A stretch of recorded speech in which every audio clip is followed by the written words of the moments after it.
supernatural reveal themselves more often than intelligent and reasonable men would prefer them to. Chimeras, worshipped by our ancestors centuries ago, crawl back into the light from ancient times. The directors of our fate rain ash down on us from the grey heavens. They conceal themselves beneath us, above us, and among us, staying hidden until we muster up the resolve to meet their malevolent gaze. Having been discovered, they appear in the flesh for a mere moment, and then they expire horribly, wreaking havoc on the world that they rightfully see as their toy.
So, it's all about trickery to you? Wherever have you come from? No. I detest trickery. But if we ourselves are to suffer deception, our hands are no longer tied. Daniil Dankovsky, a bachelor of medicine, was brought here by circumstances most unfortunate. Dankovsky's life work, his theory challenging the existing notions of human mortality, is being harshly persecuted by the powers that be. Suddenly, a letter arrives from a colleague suggesting that there is previous undiscovered evidence which may support Dankovsky's claims. There is a settlement, the letter says, ruled by an extraordinary man who may well be seen as objective proof of Dankovsky's daring hypothesis. Grasping at straws of hope, Dankovsky decides to follow what he believes to be the sign of divine providence. Without further ado, he sets off for the settlement. Late at night, Bachelor arrives in the town. As he seeks room and board, he gets to know a girl called Eva Yan and stays at her place till dawn.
I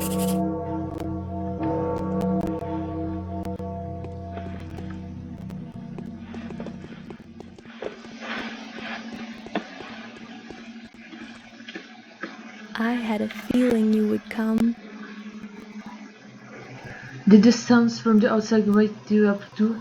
There was a terrible groan, and then something shrieked loudly. No, I heard nothing. I think there are strangers in the backyard, by the pond. They are unlikely to be planning mischief, but I have a bad feeling about this. I'm afraid to go out to them. I hope they go away soon and stop disturbing our sleep. I'd like to thank you for your hospitality, for board and bed. I sincerely hope you have everything you need, because I'm very happy to have you here, Daniel, is it? How do you know who I am? Gloria is the messenger riding ahead of the man, a celebrity from the capital, Pathologic, the founder of Tennessee, the man who challenges death. Of course, we have heard about you. I have to go, Eva. Tell me where Simon Kine lives. Are you in that much of a hurry? Do come round. The Kanes are asleep now. Take your knockabout coat off. Have a rest in my bed. Let me warm your hands. You are anxious to see Simon. As thought, your life depends on it. My life, yes. Now that my laboratory is on the brink of destruction, my whole life's pursuit depends on that remarkable man. If he has really managed to live that long, then his tissues will help me defeat it. That? So the enemy you have chosen for yourself, isn't it hard? I don't think anyone has managed to defeat that evil yet. Millions of doctors defeated on certain singular occasions, but my enemy is more fearsome. Is death itself rather than a single case of death? I don't understand. Show me where Simon lives. It's not fair. The Kents live at the Crucible on the Bridge Square, but could I please offer you a piece of advice? Go on. Simon has two younger brothers. The eldest of two, Georgie, is called the judge by the locals. Visit him first. He isn't asleep. He'll teach you how to speak with Simon. The youngest of the three is Victor. His daughter, Maria, also wanted to see you. It's probably important. Was it she who knew about my arrival beforehand? Yes, she told me about it privately. Talking to her is no simple task. Maria is that kind of person. She puts on airs. But that's just how the Kings are. It was Maria who told me that she would help you defeat that. This is the prestige verdict. What a coincidence. Alright, thank you for the advice. Go, and I'll prepare everything for your return. Do come back after you speak to the cats. They will probably do a lot of things that will puzzle you and put you on guard. I will have some advice that may be of help to you, if you need it.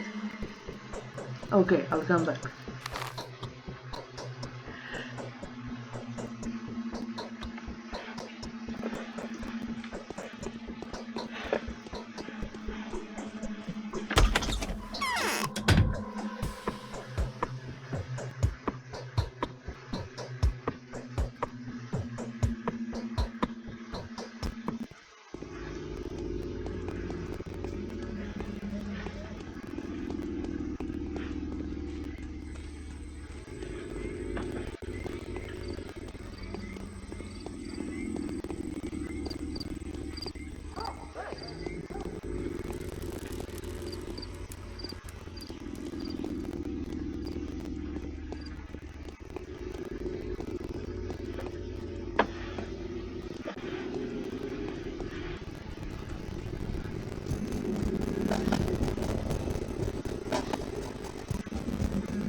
Tell me what you want, and I will tell you who you are. Most venerable doctor, is it with great impatience that we have been expecting you? You need no delve into the minutiae of your business with us, since our family is well acquainted with your scholarly work. You are also quite aware of the difficulties you were expecting and well prepared to do our utmost to support you. It hurts me all the more to be the one to inform you that Simon, my consequential's brother, the creator, keeper, and embodiment of all that surrounds us, has been murdered. Damn it! Why did it have to happen just before I arrived? Right as I found the chance to prevail. Priceless. Why did that have to happen just before your arrival? Are you asking yourself the same question? I hope you don't see any connections between my arrival and the murder. In fact, I do see a connection.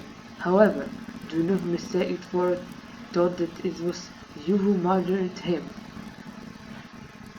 Well, at least that's something. Isidore has done more than he thinks. I have a lingering feeling that time itself is using uncontrollable powers to further its own intentions. What do you think? Categories like time, nature, and fate deprive me to responsibility for what goes on around him. I was taught to avoid this word. It could be that the mind is closed by sorrow, but I cannot escape the feeling that your arrival was coincidence. Your choice was made for you, my dear doctor.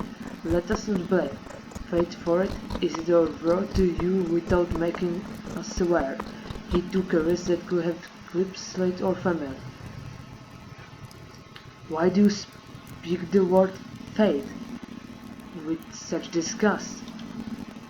I prefer the word time, in the fatalist sense of the notion, of course. So Simon wasn't aware I would come, even though we were uncertain of when you would arrive.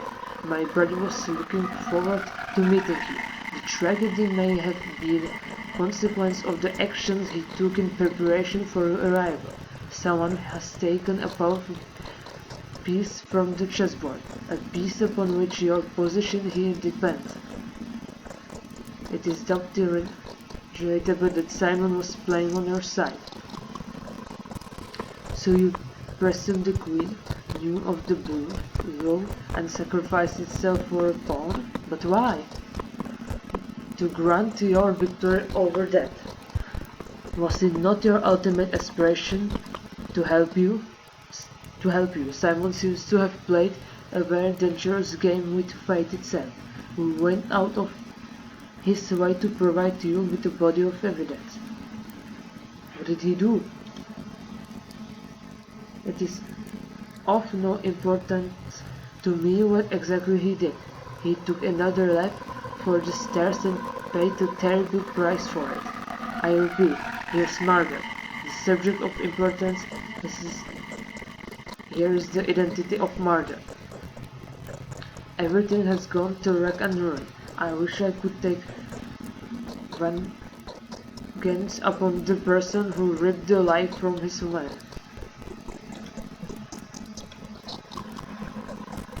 Do you want to help us, Doctor? Fight the murder for us. My brother Victor, who is in the wing next door, would share some of his thoughts on the matter. Help us and the rebel will not disappoint you. Indeed, it seems there are too many coincidences. Your brother's murder can just as well be called the murder of Bachelor Dankowski. I will help you in every way I can. I am convinced that if there is anyone at all can help us solve this puzzle, then it's you. This mission calls for someone as also an element as yourself. If Isidore was an instrument of fate, then Simon's murder is a message that fate intended for you personally. Do not think I am inclined to blame you for that. I am not.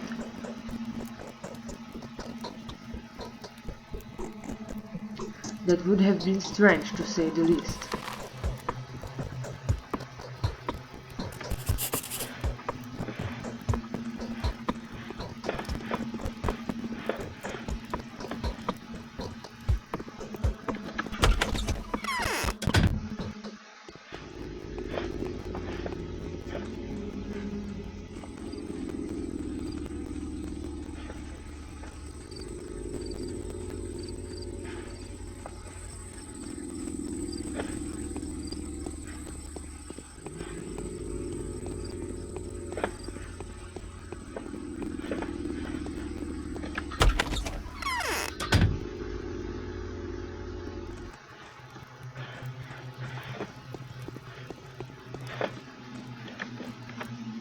The caprice of our temper is even more whimsical than that of fortune. You resemble an adventurer rather than a doctor. Who are you? I'm Maria, daughter to Victor Kine. My father rules this town. My mother has buried it. Nice to meet you. I saw you in a dream. Don't flatter yourself. My desires have nothing to do with it. I simply saw you take us all by the throat. What else did you see in the dream? I'll tell you when I think I can trust you. I hope that happens soon. The Saburovs' wait is over. They've always wanted an heir. Now listen closely.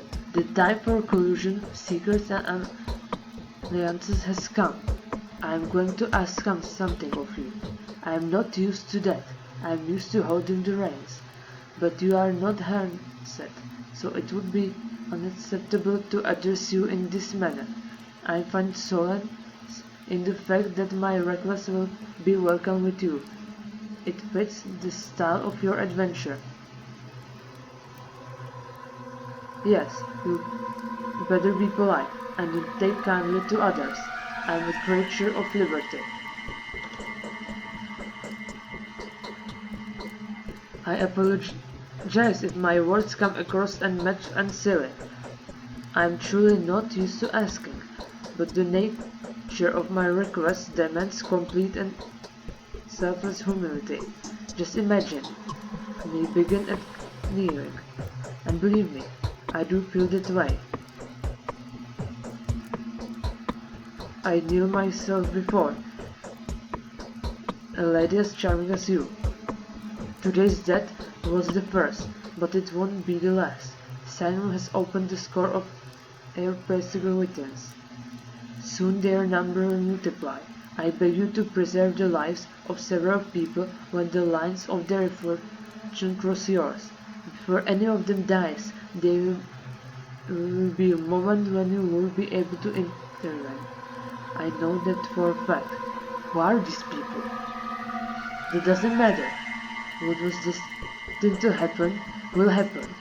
You can be whatever you want to be, but not a coward choosing to hurt now evil and run away from reality. I will give you a list of truths I know. These people are bound. To you. Bound? There's a tight spring of power within each of these people. Each of them can break the routine of human existence and become something greater. They are standing on the verge of their humanity, gazing into the realm where they could serve a different high purpose, without even knowing it. Moreover, they are bound to make the leap in the way or another. That's why we call them simply the bound. But how is their fate bound to mine? Did you say my victory depends on me? On them? How? I don't know. I'm not a mistress yet. The future is not as clear to me as I would prefer, but I can feel the present. I can already distinguish a dubious grasp from the pulse of the precise knowledge devoid of words and images. These people are bound to you. Your lips are connected. It wouldn't have asked to you to take care of them otherwise. Are you clairvoyant or something? Oh yes, you haven't been told, have you? It didn't even cross my mind that someone may be unaware of abilities. No one here dares doubt them, for they are evident. Yes, the mistress of every working house possess special abilities. I am learning to see the future and transform the present. Forgive me, but I don't believe in this type of phenomena. Will you complete my request? Will you save the lives of the people I named to you? Answer me, before going back to Eva. Alright, it's truly within my power. I do my best to save their lives.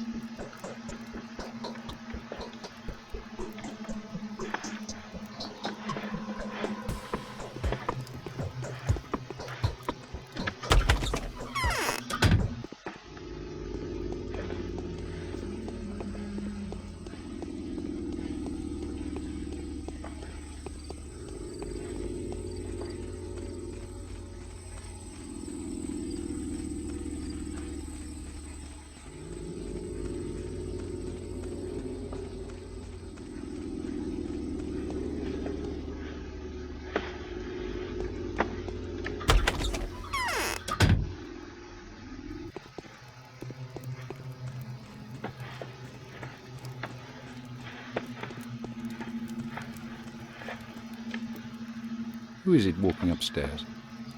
The famous Dr. Dankowski. Your arrival is great honor for us. Victor Khan at your service. Daniel Dankowski at yours. I foresee that the things that have become ordinary for us will probably make you feel uncomfortable and disturbed. I will try to compensate for that impression. You know, our small community has fallen out of the loop. Time leaves us behind. Don't worry. I fear that Simon's death is a symbolic event. How can I help you? Georgie has told me everything, which is to say he told me very little, but it was enough to astound me. He maintains that you can provide a more detailed account. So you have agreed to help us? I have. May I ask why? We share a tragedy. I want to exact vengeance upon the one that robbed me and my work of a future. I want to solve a puzzle. I even like having so little information. It's a challenge to my intellect. I'm prepared to answer any questions you may have. When was Simon last seen? He sent Isidore home. Then an hour later, he came to this hall to see us. He announced his plans to withdraw to the focus and receive no one. He told us not to approach the focus and fast for a week, partaking or neither meat nor water. Then in the morning he was found dead.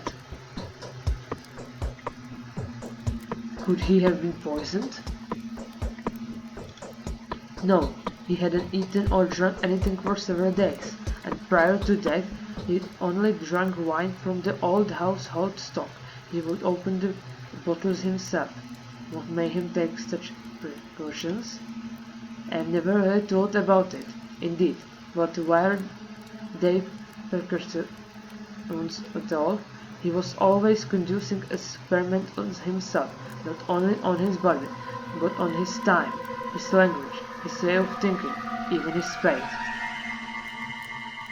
So this could have been suicide? I don't think so.